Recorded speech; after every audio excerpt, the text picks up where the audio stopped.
using balance point without stating how it was measured is BS. A balance point of a racket is the length of where the racket sits when it's perfectly balanced. It's often used to describe if a racket's head heavy or head light, but manufacturers never tell you how it's measured. So you see numbers like 295 millimeters or 310 millimeters flying around, and hence, what does it even mean? So I took this single racket and put it through 14 different setups, and I ended up with a balance point measurements between 291 millimeters and 330 millimeters, just this single racket. And this is why it's a bad number to use when describing a racket up front. In this video, I will also show you a better system to present balance points so it helps us consumers when buying a racket. The general consensus for balance point on a badminton racket is that sub 290 millimeters balance point is head light, around 300 millimeters is even balance, and 300 millimeters plus is head heavy. So to prove my point from earlier on, I took this single racket, the Yonex Arcsaber 11 Pro, in 4U weight, and I took 14 different measurements with a calibrated swing weight machine, where the racket was in a different configuration each time. By this I meant different types of grip configurations, strung or unstrung, and even with and without the premium racket protection tape, which a lot of you always wanted to know if it changes a racket's measurements in terms of head weight and balance point.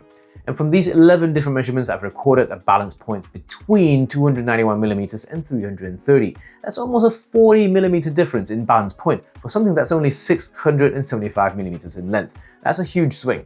And so just from these measurements alone, this single racket has covered the whole headlight range, even balance, and also the head heavy. And this proves my point why balance point is a useless number without context of how it's measured. If you ever come across any catalogs of stores presenting a racket's balance point, have you ever wondered why they haven't included how they measured it? Is it strung? Is it unstrung? Stock grip only? Or just a bare handle itself? Will the plastic wrapper have any impact on the balance point? Well, I'm going to go through all this here for you guys. Also, I'm going to take you through these measurements in batches for comparisons to make it easier, and we're going to focus on the balance point measurements only, which is here on the Yonex Precision Scan swing weight machine.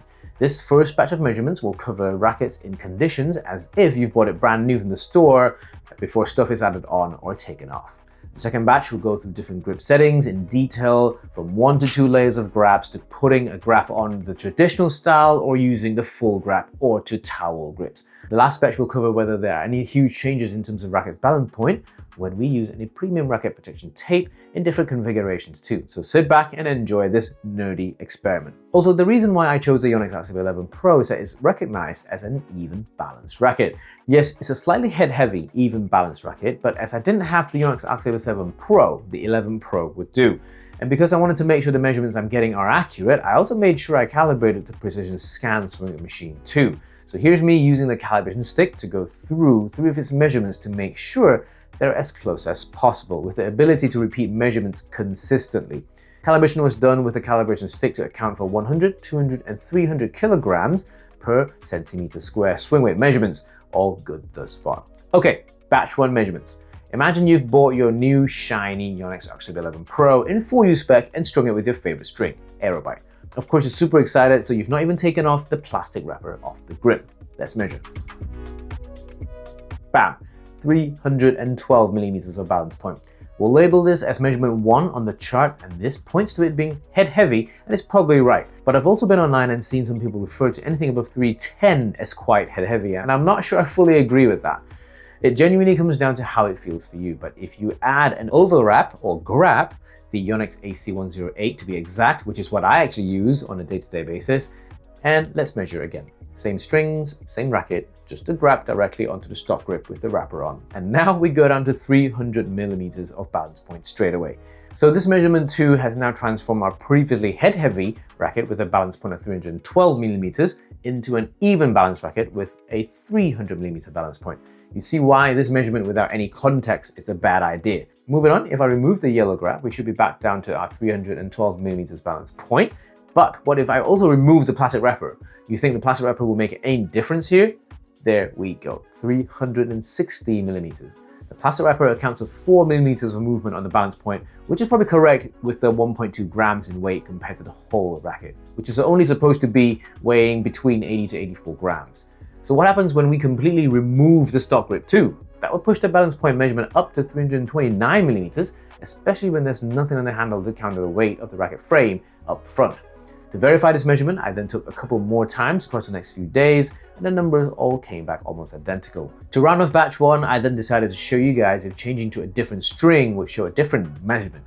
And so I decided to cut off Aerobyte before restringing it with something different, the X-Bolt 63 string. But before restringing, I put the fully empty racket unstrung onto the machine, and I got a 321mm in measurements for the balance point.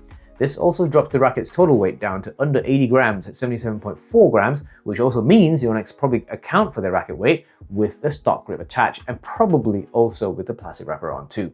Comparing the total weight of the racket with it being strung and unstrung, put the set of Aerobyte there at around 3 grams, which means the total racket weight with the stock grip and wrapper on is likely to be around 83.5 grams, perfectly within the 4U weight category. And whilst I was restringing the RX 11 Pro with a fresh set of X-Bolt 63, I was thinking to myself that I expect to see a slight difference in balance point measurement, as I was going to guess the X-Bolt 63 strings to be marginally lighter than Aerobyte, especially when X-Bolt 63 is a 0.63mm string, compared to Aerobyte, which is a hybrid string that comprises of a 0.67mm mains and a 0.61mm cross string. And as it turns out, there was a slight difference in the measurement, 328mm. So yes, you can see that there was tolerance in play here, but you'd probably be right. That was fresh without stencil on the string. So I went and added the stencil on the string, and the overall weight rose with 0.2 grams, and we're back at 329mm of balance point. Call me a nerd, but I hope you guys get the point now. Using balance point without stating how it was measured is BS. Just look at the graph in each measurement point and see how wide they are.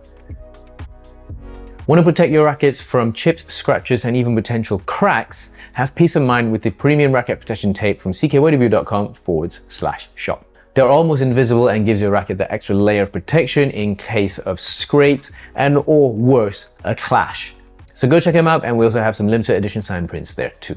So moving on to batch 2 of measurements, and this one I will show you different types of grips. Even with just wrapping your grips differently will give you very different balance points. So I'm going to set the scene again using our Aerobyte strung racket with the stock grip wrapper on with my AC108 grip applied. That's the yellow one.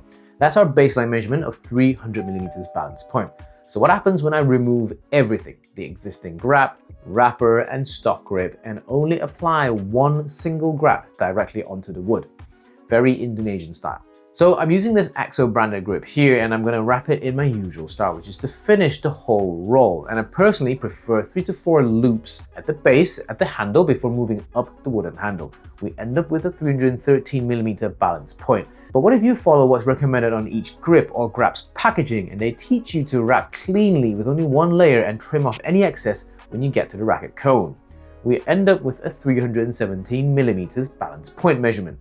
It got head heavier as now we have less material around the handle area, around 1.4 grams less. So what if we wanted 2 layers of grips on, like I know a lot of people do? In many ways, it's similar to how I set up my grips too, one grip on top of the stock grip. But for this one, it's just a second grip immediately on top of the existing one there. With that, we go back to 302mm balance point, pretty close to the original 300mm baseline setting. Not bad. Furthermore, what about a towel grip? Many cool players here use a towel grip, so why not I show it to you guys too.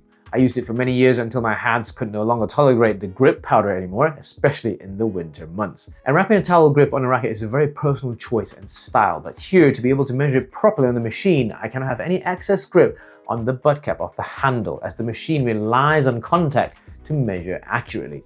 So I'm having to trim off anything that's sticking out from the butt cap, and I'm also ending the towel grip once we hit the cone area of the handle to be consistent with other grips. By now you should have known that more material you have on the grip, the lower your balance point would be. It's physics. With the towel grip, we got a balance point of 300mm. That meant it was almost identical to the 2 grips, or the stock grip plus a grip on. I repeated the measurement after I restrung the racket from the Aerobyte strings to X-Bolt 63, and I had the same 300mm balance point. So it's good to know it's fairly consistent. So what happens when we cut the strings off and leave the towel grip on? The balance point drops to 291mm, and that's probably a number that's closer to what you expect if you're measuring it in store unstrung. And to push it even further, if we then take off all the grips off and leave it bare with just the wooden handle, in this case, the balance point is 321mm. This again reinforces my point earlier on at the start of the video, where we're seeing such a wide swing in measurements that were from the experiments that we're doing today, and manufacturers do not disclose how they're measuring it. I'm going to show you at the end that I have, and I hope manufacturers will adopt it for the future to make it easier for us consumers to purchase rackets. Moving on to batch 3, where I show you if the premium racket protection tape, which I sell on my online store, makes a huge difference to how a racket feels. Quite a few thousand players have purchased this, and the feedback has overwhelmingly said that they do not feel any major changes at all. I'm a little bit more sensitive, so I do feel some slight differences there. So here I'm going to apply them in some of the most common setups to show you if there are any major changes to the racket's balance point. First up, we have our baseline measurement where the racket is strung with aerobite and have 2 layers of grap on, and that comes up to 302 millimeters of balance point. So what happens when I apply a single strip of the premium racket protection tape at the very top of the racket at 12 o'clock to protect it from scrapes and scratches? For me, the tape is super transparent. I often forget that it's there until I touch my racket and slide my hands across them. And with a single strip at 12 o'clock from the thin and long series of tape, available at ckYW.com/shop, with this single tape, the balance point shifted 1 millimeter from 302 millimeters to 303 millimeters, so fairly minor there. So what happens if I add another 4 strips onto it with the usual recommended location for application, the 3 and 9 o'clock region of the racket frame, 1 on each side, totaling 5 strips of the premium racket protection tape on the racket now. That pushed the balance point up to 305 millimeters, up by 2 millimeters compared to the single strip at 12 o'clock. Overall, each strip is approximately 0.15 to 0.2 grams, and from this test, every 2 strips applied at around the 3 and 9 o'clock region will raise your racket's balance point by around 1 millimeter. So what I hope to see moving forward is manufacturers stating how they measured rackets for balance points and with what configuration, and also use a small range for tolerance. For example, they could go, this racket has a balance point of around 310 to 315 millimeters when they use the stock grip and wrapper on, as well as it's strung.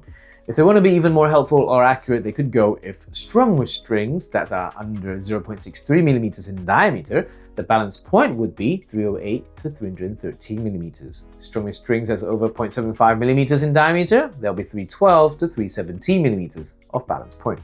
That way, once every manufacturer standardizes at least measuring a racket's balance point where the racket is ready to play, that means the racket is strung and paired with at least a stock grip, it's representative of what a racket actually feels like. Please let me know if you guys have any better ideas, and I hope that manufacturers start implementing something like this to help us, their customers, purchase with better information. Until then, I'll see you in the next one.